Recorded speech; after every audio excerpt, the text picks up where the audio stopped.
Please sir, क्या दलितों को यहाँ भी बोलने का सर, अगर सबको 4 मिनट दे दो मुझे दे दो। Finish in 1 minute. ये भेदभाव नहीं चलेगा दलितों के साथ। Time is 4 minute, don't waste.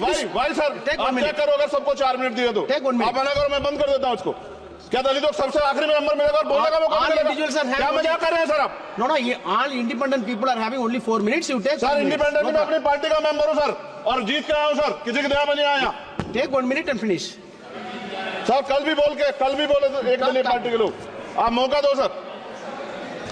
मूछे रखने पर हत्या होती है, महिलाओं पे, छोटे मासूम बच्चों पर रेप हिंसा होती है। एनसीआरबी का डाटा देकर डर लगेगा। यही 1 किलोमीटर में संविधान को जला गया, और महाराष्ट्र के परभनी में अभी भी संविधान को नष्ट किया गया, उसकी कॉपी को।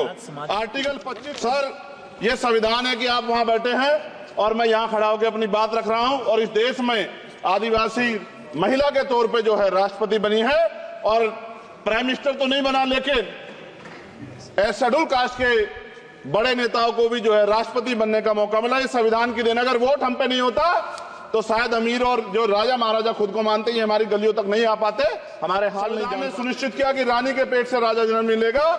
वोट से नेता तैयार। यहाँ बैठे एससी और ओबीसी के मेंबर से कह रहा हूं सर, उनको सामाजिक जिम्मेदारी का ध्यान भी रखना चाहिए। पार्टी के प्रति वफादारी के साथ साथ अपने वर्गों के प्रति ईमानदारी भी रखनी चाहिए। ईमानदारी नहीं होगी तो इन वर्गों का भला नहीं हो सकता, और हमें बहुत सरकारों से उम्मीद नहीं है। श्री चंद्रशेखर आजाद, धन्यवाद सभापति जी। आज हम संविधान की गौरवशाली यात्रा पे जो 75 साल की बात कर रहे हैं, ये इनका काम है। माइक। धन्यवाद सभापति जी। आगे सर, आगे। आज हम संविधान की गौरवशाली यात्रा पे बात करने के लिए चर्चा कर रहे हैं। कल से ये चर्चा चल रही है सर। मैंने बहुत सारे दोनों पक्ष के और जितने भी हमारे मेंबर हैं सुना सर, उनको बड़े बड़े नेता हैं सर। इसके भाग 1 में लिखा हुआ है India that is Bharat, Hindustan नहीं लिखा हुआ है सर।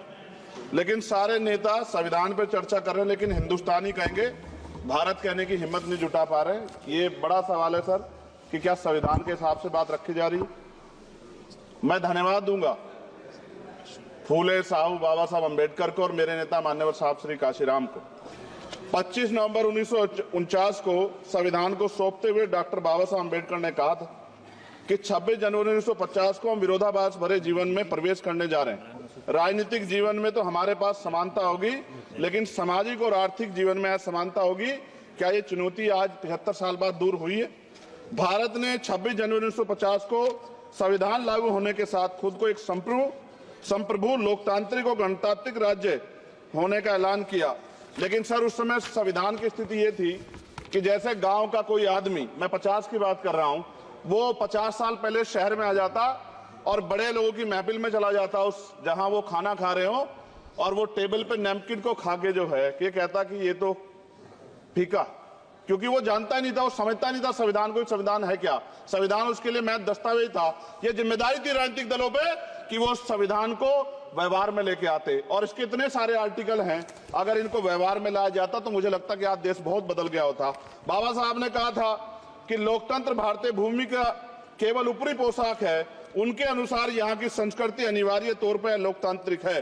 भारत जैसे गरीब और गैर बराबरी वाले देश में संविधान के जरिए छुआछूत खत्म करना, वंचितों के लिए सकारात्मक उपाय करना, सभी वयस्कों के लिए मतदान का अधिकार देना और सबके लिए सम्मान अधिकार तय करना, ये बहुत बड़ी उपलब्धि थी सर।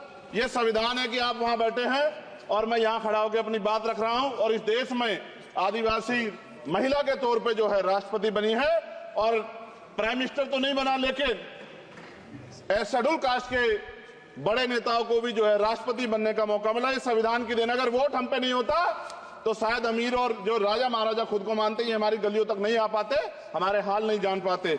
आजादी का मतलब सर सिर्फ अधिकार पाना भर नहीं है, इसके लिए हमारे संविधान में सरकार और नागरिकों के अधिकारों के साथ साथ उनके कर्तव्यों का विस्तार से उल्लेख किया गया है।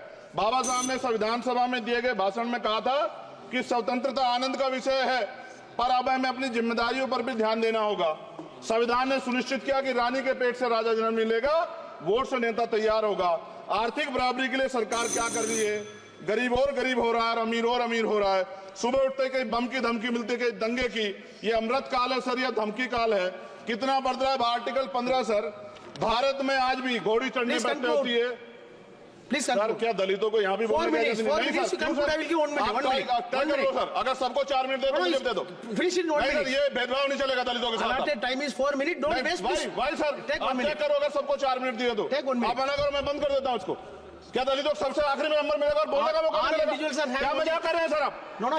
All independent people are having only 4 minutes. You take. Sir 1 minute. Independent No में अपनी पार्टी का मेंबर हूँ सर, और जीत के आया हूँ सर, किसी के दया में नहीं आया। problem. Take 1 minute and finish.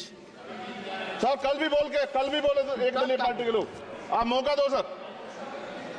मूछे रखने पर हत्या होती है, महिलाओं पे, छोटे मासूम बच्चों पर रेप हिंसा होती है। एनसीआरबी का डाटा देकर डर लगेगा। यही 1 किलोमीटर में संविधान को जला गया, और महाराष्ट्र के परभनी में अभी भी संविधान को नष्ट किया गया, उसकी कॉपी को।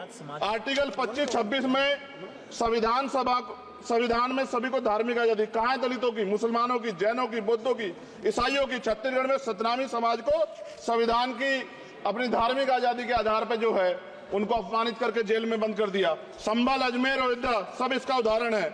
ये सरकार आलोचना डरती है। कितने लोग जेल में बंद है?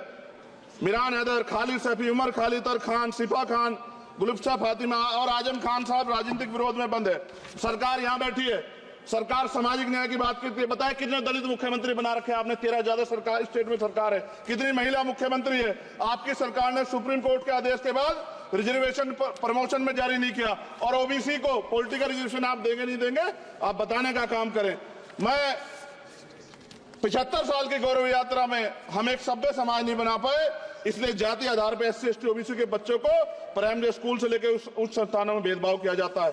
सरकार निरंकुश होगी, कोई बुलडोजर से कार्रवाई करता है। कल मंत्री जी ने कहा हमने राष्ट्रीय पिछड़ा वर्ग आयोग बनाया, 69 शिक्षक भर्ती में उसकी सिफारिशों को नहीं माना। EWS के जरिए आपने संविधान पे, आरक्षण के प्रावधान पे हमला किया। 1 मिनट में खत्म कर रहा हूं सर। संविधान सर, न्यायपालिका में आर्टिकल 124 ये कहता है सर, ये अधिकार जो है। Sanjay sir, please conclude. Sir 1 minute में Please conclude. संविधान में न्यायाधीशों की नियुक्ति का अधिकार राष्ट्रपति के द्वारा होना चाहिए, अभी तक नहीं हो रही है। All India judicial service commission कब बनेगा? क्या चंद परिवार ही सर जज बन सकते हैं? और आज हम सर, मैं सरकार से सवाल पूछना चाहता हूं सर, सेवाओं में SC ST OBC वर्ग का कितना प्रतिनिधित्व है? भारत सरकार के मंत्रालयों के अधीन PSU में, बैंकों, बीमा कंपनियों में और स्वच्छता संस्थानों में आउटसोर्स तथा कॉन्ट्रैक्ट पर वर्तमान कार्यरत कर्मचारी कुल कितनी संख्या है? आउटसोर्स और कॉन्ट्रैक्ट में कार्यबल SC ST OBC कितना प्रतिशत है? निजी क्षेत्रों में कार्यरत कर्मचारी, उनके SC ST OBC की वर्ग लाभ। सर खत्म कर, लास्ट पॉइंट सर। सर मैं फिर स्पष्ट तौर पर कह रहा हूं सर, यहां बैठे SC और OBC के मेंबर से कह रहा हूं सर, उनको सामाजिक जिम्मेदारी का ध्यान भी रखना चाहिए। पार्टी के प्रति वफादारी के साथ साथ अपने वर्गों के प्रति ईमानदारी भी रखनी चाहिए। ईमानदारी नहीं होगी तो इन वर्गों का भला नहीं हो सकता, और हमें बहुत सरकारों से उम्मीद नहीं है। बहुत बहुत धन्यवाद सर। Thank you. बहुत बहुत धन्यवाद सर। आज संविधान की ऊपर चर्चा करने के लिए आपने